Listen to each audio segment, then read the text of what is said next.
We've worked very closely with the Raiders, and we will continue to work very closely with the Raiders. I'm not sure that we agree that we've exhausted all the options, as Mike Mayock said, but there's no doubt it's still an ongoing process. We are trying to work with the team and the league and the union to come up with the solution. We haven't figured it out yet. To say that AB is upset about the decision to not let him wear his helmet is accurate, but we're still processing it and figuring it out. I wouldn't make too much about him not being there today as much as we're still trying to come up with the solution that works.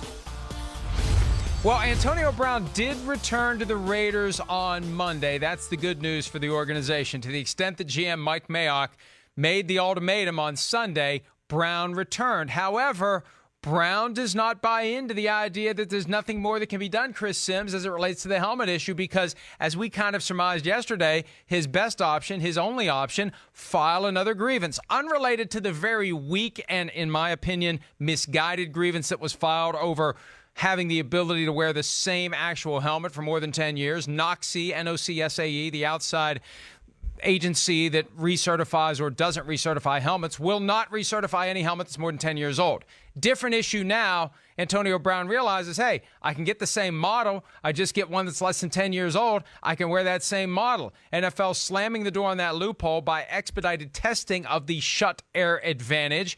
And Antonio Brown's argument in this second grievance, wait a minute, if you're just going to, out of the blue, take my preferred helmet model, add it to the list of banned helmets when everyone else whose helmet was banned got a 1-year grace period to transition out of that helmet, I should get it too. It's that simple. It's that straightforward. And we'll see whether or not an arbitrator agrees with Antonio Brown. But that's where it's heading from now. Now, after this, if he loses this one, Chris, there's really nothing else he can do. Right. But this one is stronger than the last one, in large part because the last one was so ridiculously weak. Yes, I'm truly intrigued by how the NFL kind of dances around this or handles this all together.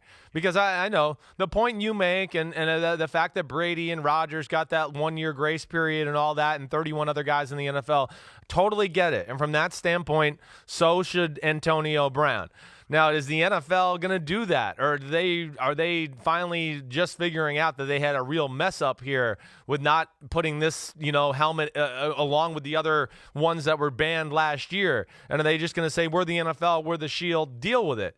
But either way, okay, I'll just say this. Even though I don't know how it's going to shake out, either way, Antonio Brown's handling this poorly. I mean, there's no other way to say this. You just can't be one of the best players in football and be a guy that gets all this new money from a team and they expect you to come in there and, rejuvenize the organization, and you just walk out of practice or don't show up on days where things don't go your way. That's just not good. It's not a good professional. It's not good for the team. It's a distraction, all of those things. And that's where I'm bothered more than anything by it at this point. Hang on, I got to make a note here. Yeah. August 20, 2019, Rejuvenize, the latest edition. Yes. In the Chris Simms dictionary, the alternative English dictionary when of you're Christopher rejuvenated and energized together, it's rejuvenized. It can have quite a dramatic effect on an offense, I'll say that. Yes. So here's the thing. I think what's going on here is the NFL knows that they screwed up by not testing the air advantage when they did all the other helmets. It just fell into a crevice, and they just didn't notice it, even though Antonio Brown was wearing the shut air advantage on the cover of the Madden game last year. They just didn't test it. And between not wanting to acknowledge that they made a mistake and not wanting Antonio Brown to win, they're going to fight this. Now, an independent neutral arbitrator will decide whether or not Antonio Brown gets to wear his helmet, model of choice.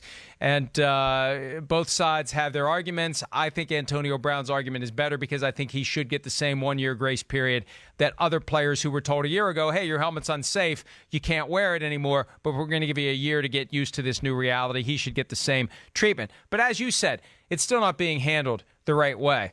And everything that's gone on with Antonio Brown, from the frozen feet fiasco to the helmet issue to leaving camp on multiple occasions and not being there with his teammates. We put out a question earlier on Twitter, and it was worded like this: if the Raiders could go back to March and pass on the trade for Antonio Brown, do you think they would? Not do you think they should, do you think they would? So far, over 13,000 votes, 73% say yes, they think they would.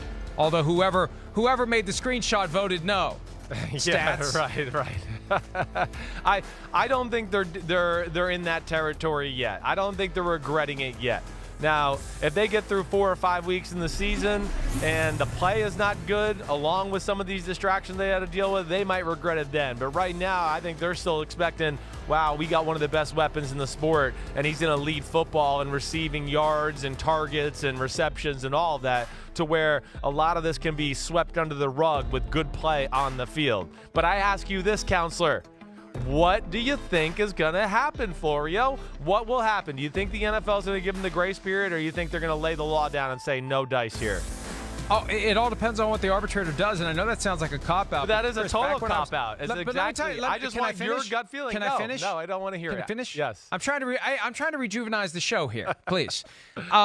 Listen, when I practice law, I always told people, because I get that from my clients, hey, what's going to happen? I don't know what's going to happen. And anybody who acts like they know how any type of legal or quasi-legal proceeding is going to work out, if they tell you they know, they're either lying or they're stupid or they're both. Nobody knows. There's an independent arbitrator. I don't know who it is. I don't know this person's background. I don't know whether they're going to be more likely to see it Antonio Brown's way or see it the NFL's way. It's impossible to know where that decision is going to go without knowing who's going to make the decision. And we did research all the time on who the judges are, who the jurors are. You have to know who the people are to know how they're going to react to the argument. But I think you can make a very compelling argument if you're Antonio Brown.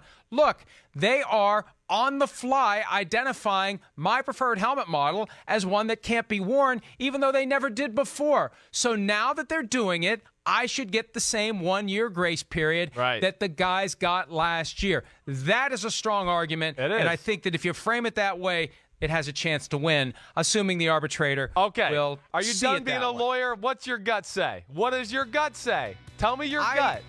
It's probably going to lose. Okay, me too. I feel that way too. Hi, I'm Mike Tirico, and thanks for watching. Make sure to hit subscribe for the latest news and highlights from NBC Sports.